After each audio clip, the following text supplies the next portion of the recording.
IDESF apresenta Radar das Fronteiras, um espaço para debates, entrevistas e análises. Segurança jurídica, cooperação transfronteiriça e paradiplomacia são palavras-chave para a evolução das relações entre as fronteiras e a elaboração de planos conjuntos de desenvolvimento. Sobre esses temas, vamos falar com a internacionalista, assessora do escritório Madruga BTW e ex-coordenadora geral de Assuntos Internacionais do Ministério da Justiça e Segurança Pública, Georgia Diogo. Oi, Heloísa, boa tarde, é um prazer estar aqui nesse podcast, muito obrigada por essa oportunidade no podcast do IDESF, obrigada Luciano também. Olha, essa questão dos acordos internacionais, né, que afetam a fronteira é um tema bastante interessante porque são acordos muito novos, né, foram negociações bastante recentes com relação à fronteira. Durante muito tempo havia ainda, né, um modelo de cooperação jurídica muito voltado para o papel das autoridades centrais, enfim, que é aquele papel em que os pedidos de cooperação jurídica tramitam entre as capitais, né, e não diretamente ali nas fronteiras. E eu faço um históricozinho, né, rápido dessa aproximação de fronteira aí nos foros internacionais.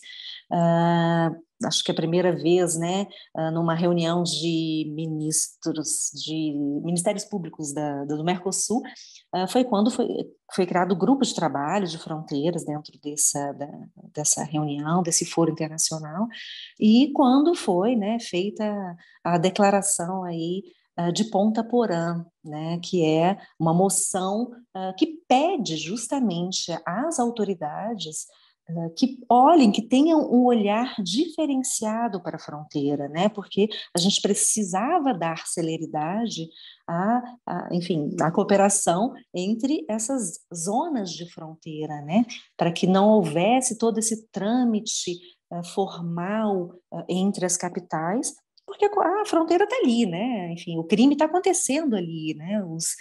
Os criminosos não assinaram nenhum acordo, né? Então, assim, eles estão ali na fronteira e, então, as autoridades, essa moção de Ponta Porã, ela pede, então, às autoridades que tenham esse olhar diferenciado. Foi, então, que essa reunião de ministérios públicos, né, enviou essa moção para a reunião de ministros da Justiça do Mercosul e, no âmbito dessa reunião, então, foi feito o primeiro protocolo, né, adicional sobre fronteiras, que é um protocolo que ainda não está internalizado, né, como você sabe, um acordo internacional, ele é assinado, mas depois ele precisa ser internalizado em cada país, né, por processos legislativos, por decretos presidenciais, e isso ainda não foi feito, mas ele já existe, né, então, assim, a cooperação jurídica de fronteiras, ela já está aí, né, baseada neste acordo, né, nesse protocolo adicional a São Luís de Fronteiras. E também o acordo de cooperação policial em zonas, em regiões de fronteira.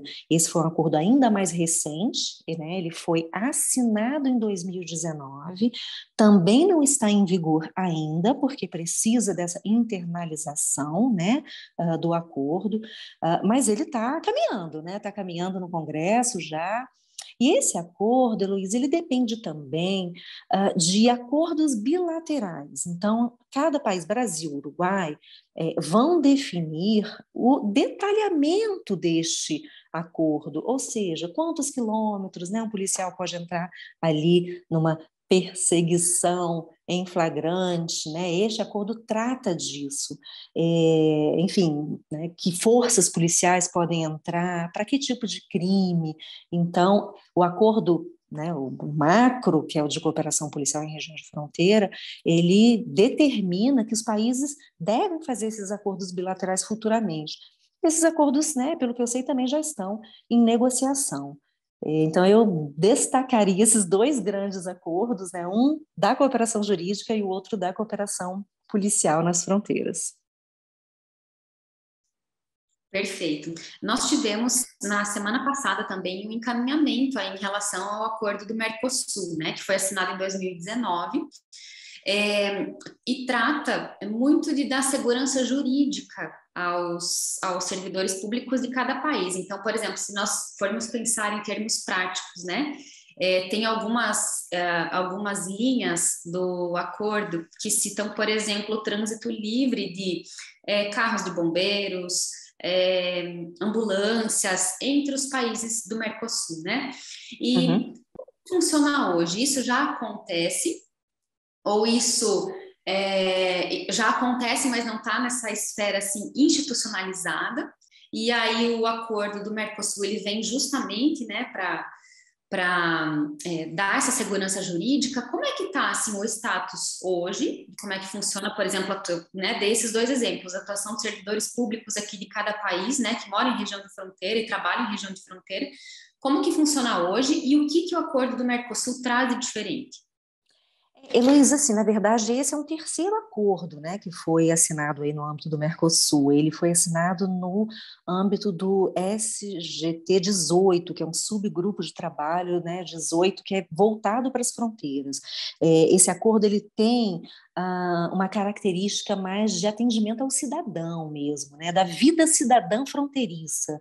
Então, como você disse, né, a questão das ambulâncias que não podem, né, parar em uma fila, né, de fronteira, e o próprio trabalhador fronteiriço, né, enfim, que tem que enfrentar às vezes filas, né, enormes para entrar no outro país, sendo que a sua realidade de trabalho, né, é de morar em um lugar e trabalhar em outro, né, isso é tão comum nas fronteiras. Então, esse acordo que você menciona, ele é um acordo que já está também em andamento no Congresso, né, bastante adiantado, que também é um acordo recente, né, foi assinado também recentemente, mas ele tem essa característica do atendimento ao cidadão, ao migrante, né, ao trabalhador de fronteira, a quem vive na fronteira, né? Então, assim, ele não é tão voltado para a segurança pública como é esse segundo acordo que eu mencionei, que é o acordo de cooperação policial, né, em regiões de fronteira, que é o acordo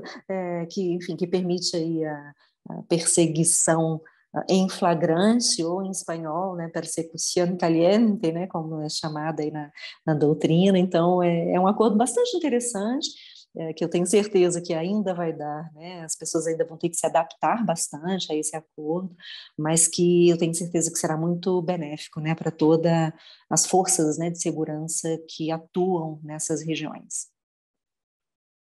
Perfeito. E quando falamos em comando tripartite, né, na realidade, alguns acordos, eles não acontecem somente no âmbito do Estado, existem acordos interinstitucionais. Como é que funciona, né, nesse caso dos acordos interinstitucionais, em especial o comando tripartite? Você pode citar, por exemplo, o comando tripartite como um case em relação à cooperação interinstitucional? Certamente, né, a cooperação interinstitucional, ela foge um pouco, né, desse padrão do acordo de Estado, que precisa, né, de aprovação congressual, que precisa ainda de um decreto, né, de ratificação, promulgação. Então, o acordo interinstitucional, a partir da sua assinatura, já é válido para os países que o assinaram. Obviamente, o teor desses acordos, né, são, enfim, menores, né, do que um acordo de Estado. Mas, sim, eles são muito válidos e, certamente, o comando tripartite é um exemplo desse acordo interinstitucional. E vou te contar um segredo, né? Quando eu comecei a estudar esses acordos de segurança, foi uma surpresa para mim, né?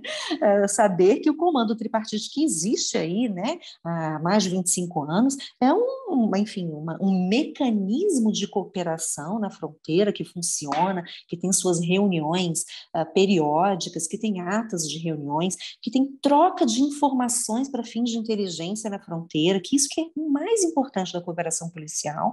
Então, tudo isso está previsto em um acordo interinstitucional.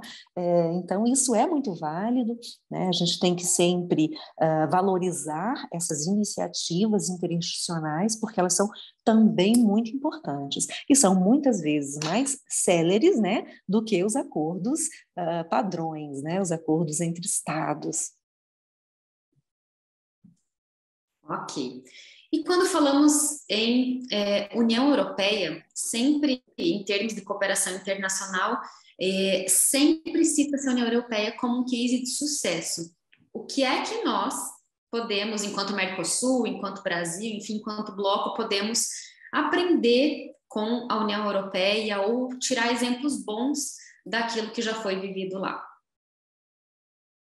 Heloísa, fantástico isso, porque realmente, né, a gente tem programas de assistência técnica com a União Europeia, não só o Brasil, mas países, né, da nossa região, tem esses programas desenvolvidos, como é o caso de um programa que se chama EUPACTO, é um programa de assistência, né, técnica da União Europeia para a América Latina. Esse programa tem 3 pilares diferentes, tem um pilar da cooperação jurídica, tem um pilar penitenciário e tem também o pilar da cooperação policial, né? Então, são programas que são desenvolvidos pela União Europeia e são aí um intercâmbio de boas práticas, né, entre a União Europeia e a América Latina. Existe um segundo programa de assistência técnica, que é o Eurofront, esse é um programa para fronteiras, e ele tem 2 vertentes, que é o combate ao tráfico de pessoas e a gestão de segurança nas fronteiras. Então, o Eurofront traz aí essas experiências exitosas europeias para a região da América Latina, e Foz do Iguaçu, inclusive, é uma região escolhida, né, pela União Europeia para receber essa cooperação técnica, né, do bloco. Então, grandes exemplos que eu costumo dar da União Europeia, nesse programa da Eurofront mesmo, é essa cooperação policial de fronteira que já é tão avançada, né? Eles têm esses centros policiais binacionais que funcionam com policiais de 2 países em um único local, trocando informações ali, ao vivo e a cores, né? No momento ali da atuação. Então, isso é muito importante. E, além disso, as equipes conjuntas de investigação, né, Luiz? Equipes conjuntas de investigação é uma ferramenta da cooperação jurídica prevista em diversos tratados internacionais. O Mercosul hoje tem o seu próprio acordo sobre equipes conjuntas de investigação, um acordo quadro, né, do Mercosul sobre esse assunto, que foi assinado em 2010, mas só foi promulgado agora em 2020, ele levou 10 anos, né? Então eu volto um pouquinho para aquela questão, né, da cooperação interinstitucional e a cooperação mesmo entre estados, né?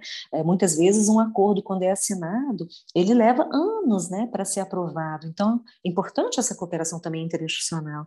E as equipes conjuntas de investigação na Europa, também por já contarem com instrumentos jurídicos mais antigos do que a nossa região, é uma ferramenta utilizada com frequência, né, entre os operadores policiais, membros do Ministério Público, com muita frequência. As equipes conjuntas de investigação, elas têm que ser formadas para um caso específico, ela tem que ter prazo determinado, e isso na Europa, de fato, acontece com muita frequência. A nossa região ainda está né, começando a fazer as suas primeiras equipes conjuntas de investigação. Então, o olhar, né, para a Europa, eu acho que é nesse sentido, né, é o olhar de ver o europeu como já bastante avançado em algumas questões. Isso não quer dizer que essas iniciativas não precisem de adaptações à realidade da região. Claro que precisa, né? Nós não somos idênticos à Europa, né?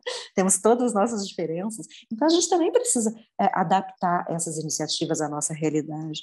Uma coisa bem interessante, né, que acontece hoje na Europa, entre os países da Europa, eles não precisam mais do papel da autoridade central no intercâmbio desses pedidos de assistência jurídica. Então, isso já é feito diretamente. O Brasil, dentro do Mercosul, ainda não existe um mecanismo parecido, né? A gente ainda tem o papel da autoridade central, que é o órgão regulador aí da cooperação jurídica entre os Estados.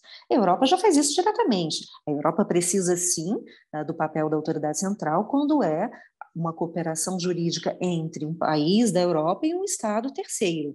E aí sim, né, o papel da autoridade central é importante nesse cenário. Então, são esses exemplos aí que eu dou, né, que eu acho que são, enfim, boas práticas, né, da União Europeia, que conferem celeridade a esse processo da cooperação jurídica, que eu acho que é importante a gente ter, né, como norte.